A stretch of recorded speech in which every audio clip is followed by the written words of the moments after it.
సమస్య. చాలామంది అంటారు దేవుడు నాతో మాట్లాడాడు. దేవుడు మాట్లాడిన గ్యారంటీ ఏంది? మిగతా 4 స్వరాలు కూడా ఉండొచ్చు. అందరూ వచ్చి అంటారు దేవుడు నాతో మాట్లాడాడు, పలానా వ్యక్తిని పెళ్లి చేసుకోమని. సరే, నీతో మాట్లాడాడు.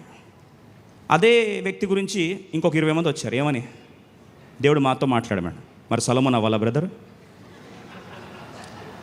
ఏం కావాలి? అందరు చెప్పేది ఒకటే మాట, ఏమని? దేవుడు నాతో మాట్లాడు. మరి ఏం చేద్దాం చెప్పండి?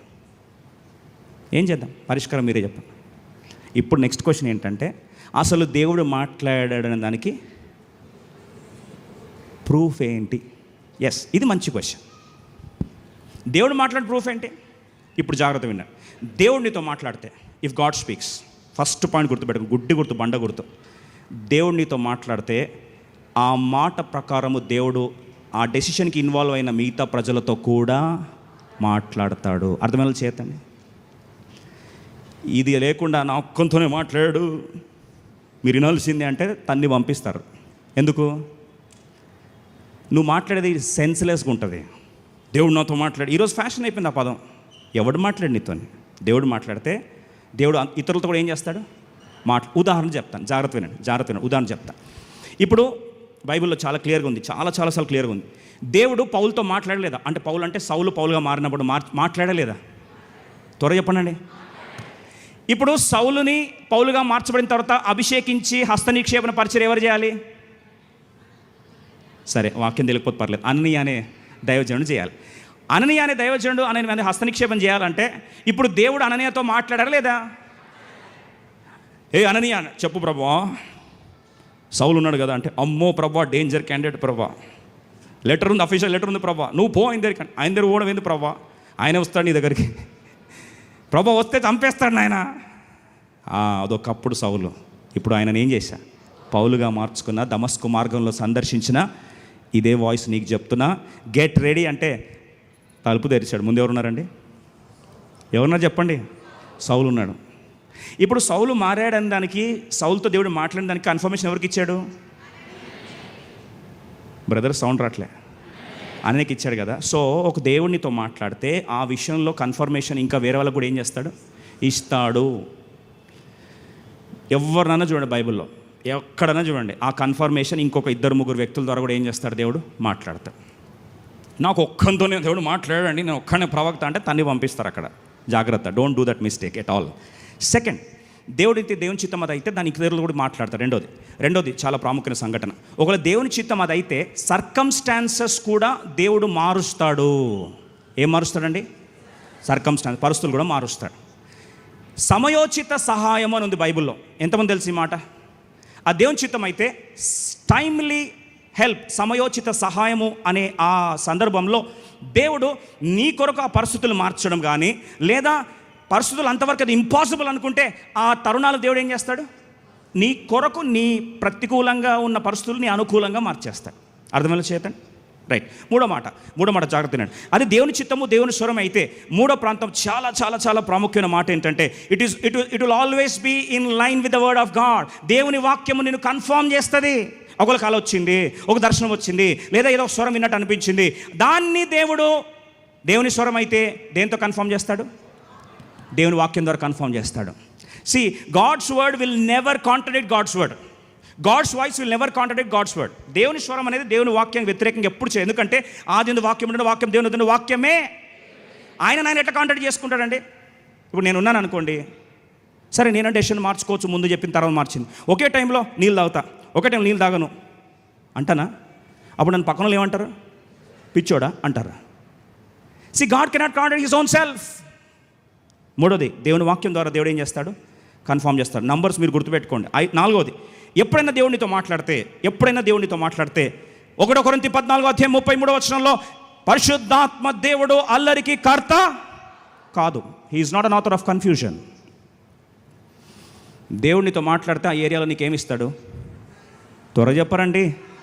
క్లారిటీ, నో కన్ఫ్యూజన్, పీస్ ఇస్తాడు. బైబిల్ రాస్తుంది. ఆ సమాధానం ఏం చేస్తుందంటే, అప్పుడు చెప్పినప్పుడు అందరు నేను నవ్వుతారు, ఏమంటారు? నవ్వుతారు. ఏంటండి ఇదని? కానీ నీ లోపల మనసు సమాధానం మాత్రం షేక్ అవ్వదు.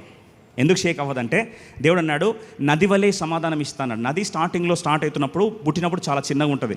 కాలక్రమేణా ఎన్ని అడ్డులు ఎన్ని అవరోధాలు వచ్చినా వాటన్నిటి కొట్టుకొని తీసుకెళ్ళిపోతుంది. రాళ్ళని సైతం కొట్టుకొని తీసుకెళ్ళిపోతుంది. ఆఖరికి వచ్చేసరికి బంగాళాఖాతం కలుస్తున్నప్పుడు ఎలా ఉంటుందండి? ఉధృతంగా ప్రవహిస్తుంది కదా. పరిస్థితులు బట్టి సమాధానము దేవుని చిత్తం అయితే ఆ ప్రాంగణంలో దేవుడు నీ సమాధానాన్ని పెంచుతాడు కానీ తగ్గించడు. అర్థమయ్యేలా చేతండి. ఈ రకముగా దేవుని స్వరము వింటున్నప్పుడు ఒక మాట దయచేసి ఎప్పుడు కూడా never never never never never get confuse in this area. ఎప్పుడు కూడా దేవుని స్వరం ఇస్తున్నప్పుడు దేవుని స్వరంలో James chapter 3:17 always remember this.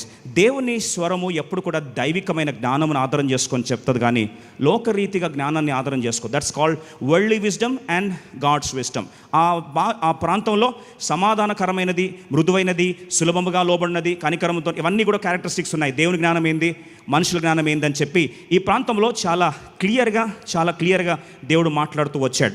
అలాగే ఎప్పుడైతే దేవునితో మాట్లాడతాడో జాగ్రత్తగా విందాం. ఎప్పుడు కూడా దేవునితో మాట్లాడినప్పుడు కొన్నిసార్లు నీ లాజిక్, ఒకవేళ నీ లాజిక్ ప్రకారము అది నీకు నాన్ సెన్స్గా కనిపించినా కానీ కాలక్రమేణా దేవుడు ఆ ఆలోచనను నిర్ధారించడానికి, కన్ఫామ్ చేయడానికి దేవుడు నిన్ను వ్యక్తిగతంగా ప్రత్యేకంగా నిన్ను సిద్ధపరచుకుంటాడు. He prepares you.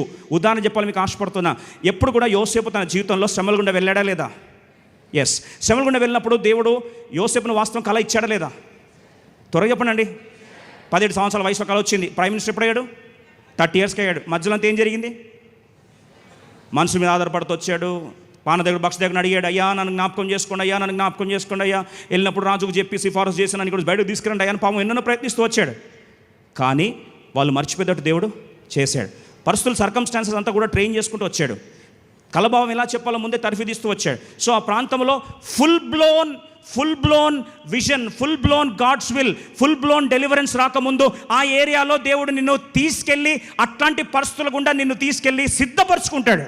He prepares you in that. అప్పుడు అర్థం ఏంటంటే ఆ ఏరియాలో వెయిటింగ్ పీరియడ్లో దేవుడు నేను ఏం చేస్తాడు? ప్రిపేర్ చేసుకుంటాడు. Before revealing his will he prepares you. ఆయన చిత్తాన్ని దేవుడు నీకు బయలుపరచకముందు నిన్ను దేవుడు ఏం చేస్తాడు?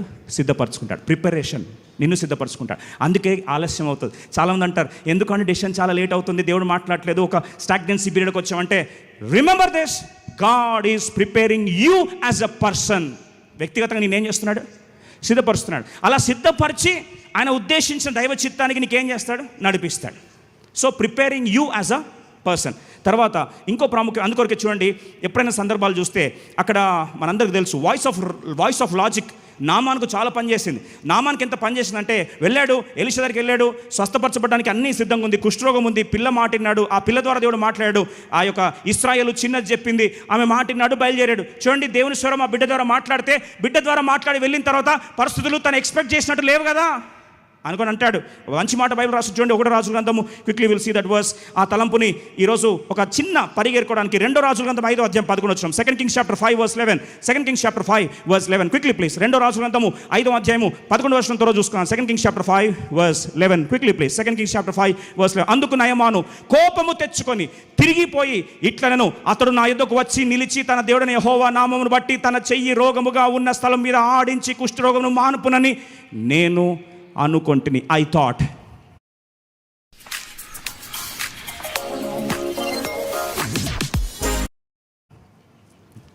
ఆయన లాజిక్, ఆయన రీజనింగ్, ఆయన పాస్ట్ ఎక్స్పీరియన్స్ ఇలా జరుగుతుంది అని ఏమనుకున్నాడు? మనసులో అనుకున్నాడు. ఇక్కడే పప్పులో కాలేస్తారు అందరూ.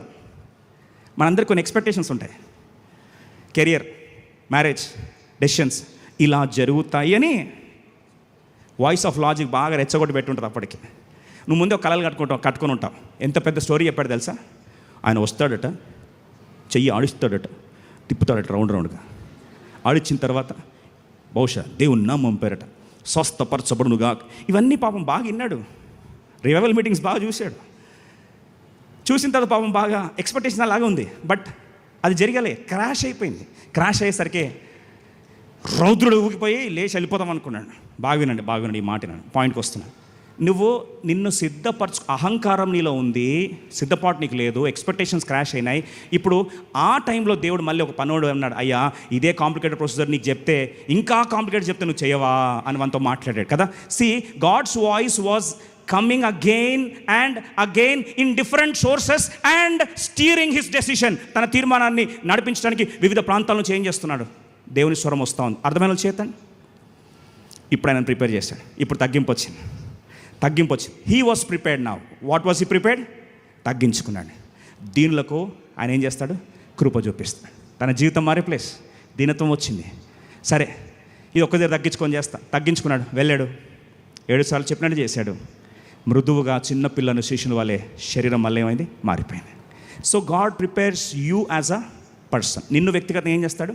సిద్ధపరచుకుంటాడు. ఇప్పుడు ఈ కన్ఫర్మేషన్స్ తెలుసుకునే ప్రక్రియలో ఇంకొక ప్రాముఖ్యమైన సత్యాన్ని మీ జ్ఞాపకం చేయాలని ఆశపడుతున్నా. దేవుని మనస్సు, దేవుని చిత్తానుసారంగా దేవుని నువ్వు నడిపిస్తున్న క్రమంలో ఒక ప్రాముఖ్యమైన సత్యం ఏంటంటే, దేవుని స్వరము కొన్నిసార్లు మౌనంగా, నిశ్శబ్దముగా, అసలు ఏమి వాయిస్ రాని పరిస్థితిలో నీకు ఉండొచ్చు.